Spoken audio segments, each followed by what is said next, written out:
My name is John Donaldson, and this is my wonderful daughter-in-law, Susan Ingalls.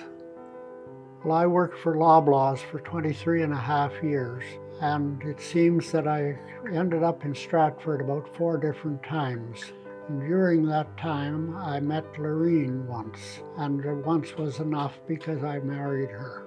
And we went on from there, and we raised a family, and we had 4 boys who have all been very successful in life. In 1975, I left Loblaws and came back to Stratford, and we took over what was the red and white store at that time.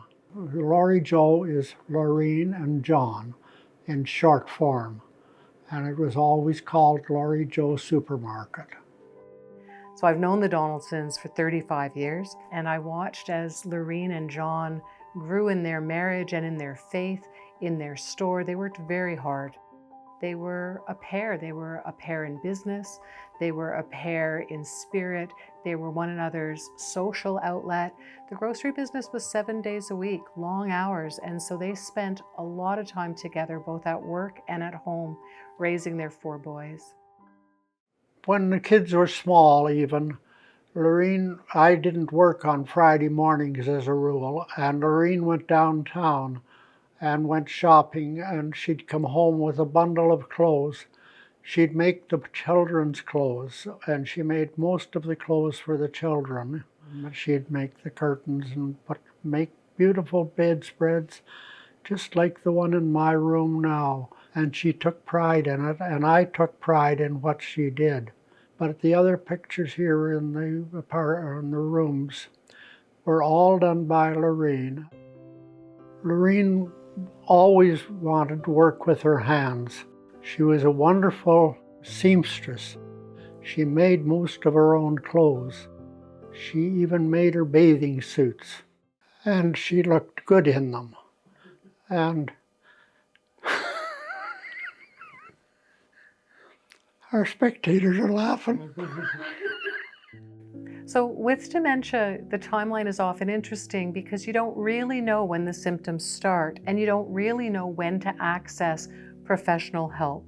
So in the early stages when Lorene's behaviors were changing, John thought that it was just a part of aging and that Lorene was just having a bad stretch. She became a bit anxious, and she became a little more uncomfortable about having people in the house, even her own children. She would fret, and I think that was the beginning for John and Lorene in understanding that dementia doesn't always look the same for everyone. Dementia doesn't define the person. The person who you've loved all of your life and who's been a parent and a businesswoman and an artist and a wife, that all of these things are equally important. And I think it's critically important for people to understand that the relationship between the healthcare providers and the clients is paramount to recovery, or at least a peaceful death.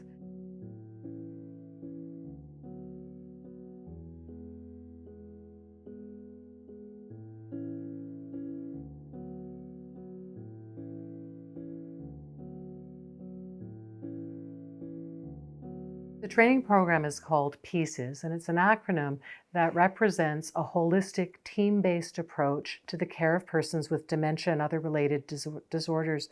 And what it does is it looks at a person's life prior to their illness, their interests, their hobbies, their loves, and it tries to bridge who the person was prior to the disease onset and their needs now that they are no longer able to express. So you're getting to know people by their history, by their family's collateral information.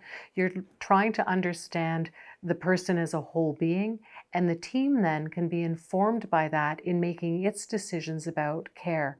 We're giving back to the community because we feel that they helped us make money, and we're giving back some of that profit to the community now. And now that Lorene is gone, we want to remember her because she is the most important part of my life.